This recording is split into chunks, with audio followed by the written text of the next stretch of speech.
Hi, my name's Elizabeth, and today I'm going to talk about how I establish a bedtime routine with three children. So, tackling three children at bedtime may single handedly be the hardest thing I have ever faced in my lifetime. Have you ever felt personally victimized by your children? Because during our nightly routine, I have been subjected to meltdowns, flailing arms, and possibly a million excuses. As a mom, I speak from the depths of my soul when I say that I too have experienced the dramatic performances of toddlers as I yell out that it's bedtime. If you're a parent, then you of all people have been in my shoes. This is me being real and letting you know that you're not alone if you've had a hard time establishing a bedtime routine with multiples. Just know that it's possible and you too can conquer the chaos that is a nightly routine. Now I'll inform you of what goes on in a nightly routine in our house and let you know how we have accomplished getting three kids down for the night.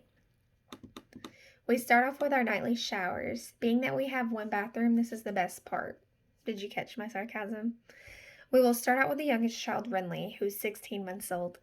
And he will willingly get in the bath and he'll get all lathered up. He's absolutely happy to take a bath. But as soon as we're done getting him all soapy and ready to rinse off, he'll make a dart out of the bathroom and we have to capture him like a velociraptor and bring him back to finish up. We then successfully capture the running baby and complete his shower, bringing us to our next perpetrator. So now we'll move on to my 4-year-old Juliana. She absolutely loves the shower. She also loves dumping out an entire bottle of soap or shampoo on her head the second you turn around to get her towel. I then have to start her shower over as I turn to roll my eyes thinking of the cost of my shampoo because she never decides to dump her Elsa shampoo down the drain. One eternity later, Anna has finally used all of the hot water and decides to be done with her shower. Last but not least, we have my 5-year-old son, Harley. Harley says he wants to do it all by himself. He will grab all of his things and go get in the shower. I then proceed to run to the bathroom as I hear the all too familiar blood-curdling scream coming from the shower. As usual, it's him just loudly informing me that he's got water in his eyes. He's terrified of water and is now ready to enter his shower. The kids will then all brush their teeth and make their way to their beds. Now that they have all somewhat made their way into their rooms, we will start out with how we like to fight over the books before bed. So I'll start out with telling my older two children to get into bed, and my husband and I will read to one child. Or my husband will read to one child. I'll read to the other. Typically, they switch out. Though it never really seems to work out that way. I'll go into Harley's room first because he's the easiest to put to bed. I'll start out reading his favorite book, The Giving Tree, interrupted by 1,000 questions, and Juliana interrupting our special story time because my husband's already done with her book. She, being 4, doesn't agree with the whole taking turn things. I get it. After 3 times of reading the same book, I tell Harley it's time to call it a night. He has school in the morning after all. I then tuck him in, turn on his nightlight, and tell him I will see him in the morning. Hilarious, right? On to Juliana, I make my way to her room because she demands I also read her a book, though she already had her turn last night. We decide on her Elsa book being read by her Google Home, but of course she falls asleep before it's over. I'll then proceed to leave her room only to be confronted with the accusation of leaving before she was asleep. How was I to know? She had her eyes closed and everything. I then tuck her in again and tell her it's time to go to bed for real this time. Now I resort to Renly. I know the youngest goes to bed last, but he can't stand the thought that anything else is going on around him. And not to spoil the rest of it, but he'll be the only one going to sleep at this moment. And I read him a random book and lay him down, turning on his noise machine.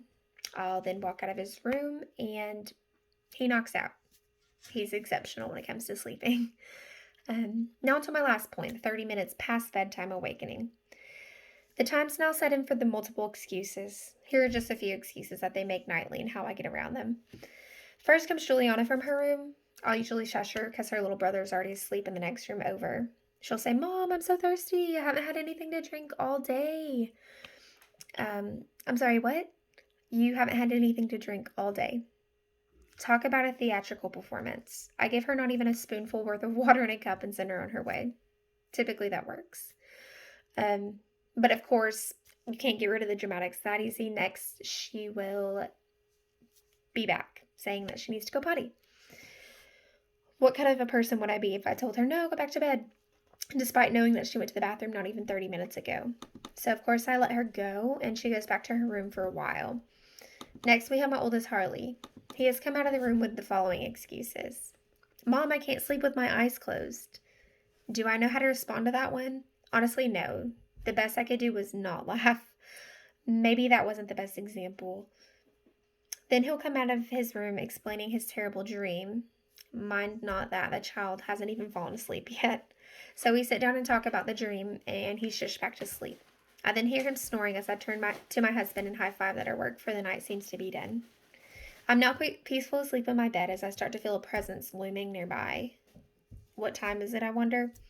Open my eyes to the presence of what seems to be a child from the Children of the Corn, only to let out a slight yell and find that it's actually my daughter staring at me from the side of my bed. I'm sure you've all been there if you're parents. So she'll say that she fell out of her bed, and though I know that I shouldn't, I'll let her crawl into mine and she'll fall back asleep. I then repeatedly get kicked in the face and elbowed in my side as I toss and turn and realize that it's 4 in the morning. So, while to you all this may not seem like a successful bedtime routine, this is how we do it in our house. And this is also an occurrence in many of my friends' household, as I've learned by joking with them on a weekly basis.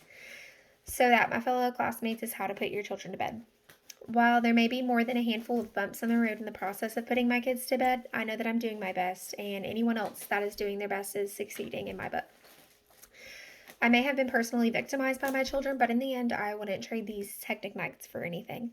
I hope that if anything, someone else may have learned that if their household is chaotic, isn't all that different from anyone else's.